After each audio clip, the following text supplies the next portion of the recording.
afternoon, Debbie. Good afternoon, ma'am. Can you tell me about yourself? I am Debbie Ann Abad. I am 23 years old and single. I'm from the Camarines.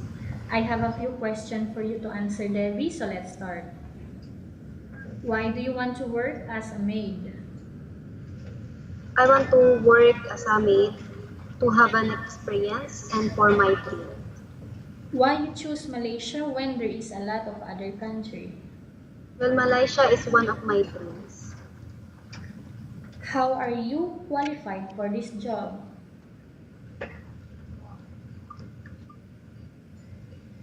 I am qualified as a housekeeping. That is because one of my in my course, and I want to show you how skillful is me. Okay, may I know what your educational level is? I am a hotel and restaurant service. Graduate? Yes, ma'am. Okay. What is your recent working experience? Card bank, microfinance. I am a account officer. Have you worked abroad before? No, ma'am. Do you have experience of taking care of baby? Yes, ma'am, my siblings. Okay. How about elderly, Debbie? No, ma'am. Do you have any other special skills? Yes, ma'am. Are you willing to learn new skills? Yes, ma'am. Are you willing to work with a family where the mother-in-law or any relatives stay together? Yes, ma'am. Okay. Currently, are you still working now? No, ma'am. Do you know how to cook? Yes, ma'am. What sort of food can you cook? I cook Italian food and Filipino food and Chinese. Are you aware that you will have to do washing, cleaning, ironing, and cooking? Yes, ma'am. From all the house chores that I mentioned to you, which do you like most? Cooking. You are not allowed to use handphone during working hours. Yes. You are only allowed to use handphone after you finish all the works and when going to bed. Yes, ma'am. You are strictly needed to surrender the handphone to your employer in the morning, and your employer will return back to you once you're going to bed. Yes, ma'am.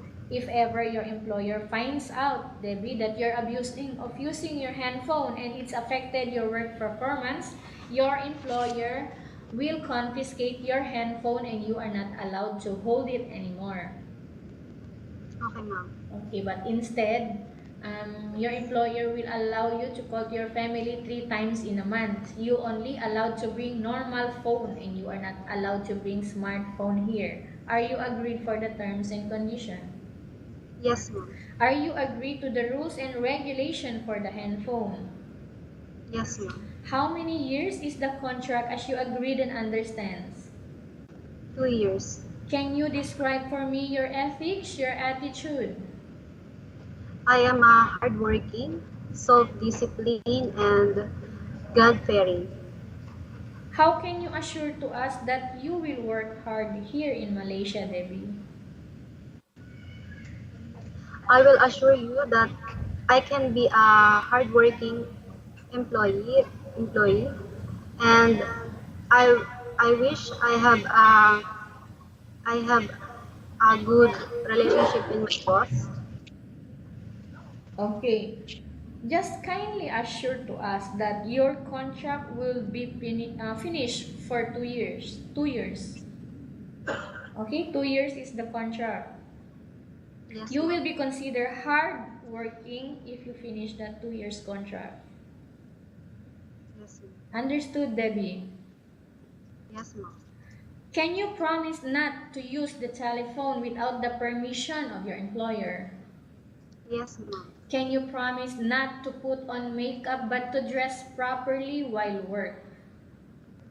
Yes, ma'am. Can you promise not to invite friends and relatives without the consent of your employer? Yes, ma'am. Can you promise not to ask for advance salary from your employer under any circumstances? Yes, ma'am. Do you really understand of the rules and regulation of the agency? Yes, ma'am. Do you pay any placement fee for you to come to Malaysia to work as a maid? No, ma'am. Do you have any history of sickness? No, ma'am. Have you suffered from any serious illness? No, ma'am. Do you smoke? No. Are you fit to work? Yes, ma'am. Are you in any medication right now? No, ma'am. Are you allergic with any food? No, ma'am. Are you preferred to work for the employer of any race? No, ma'am. Are you preferred to work for the employer of any race?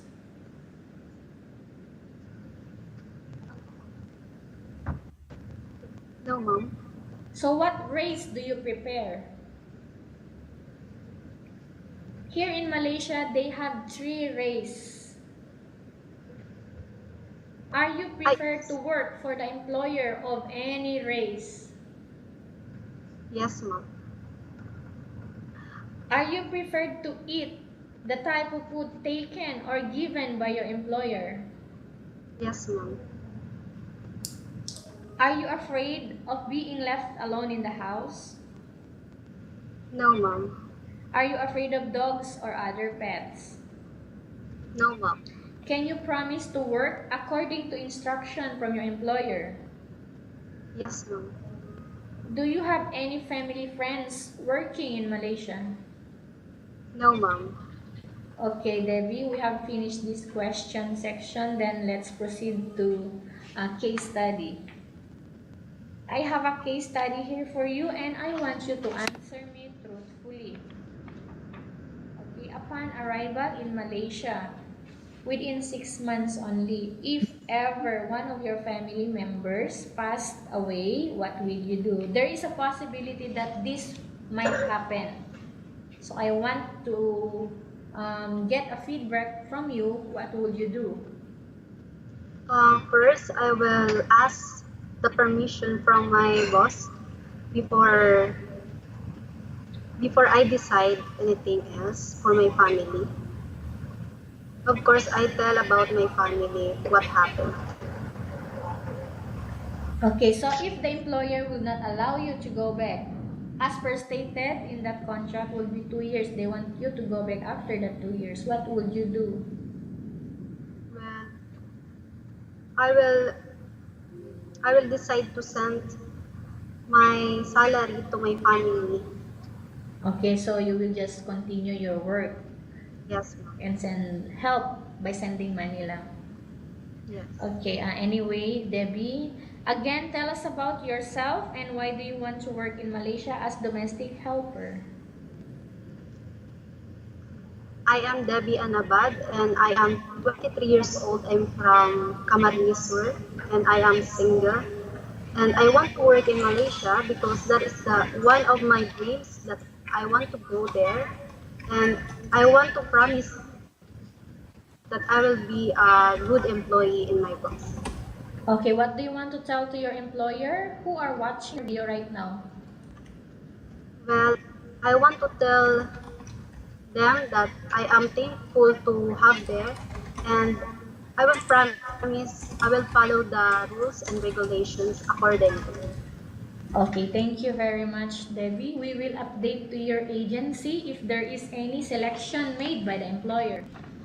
Okay, ma'am. Thank you.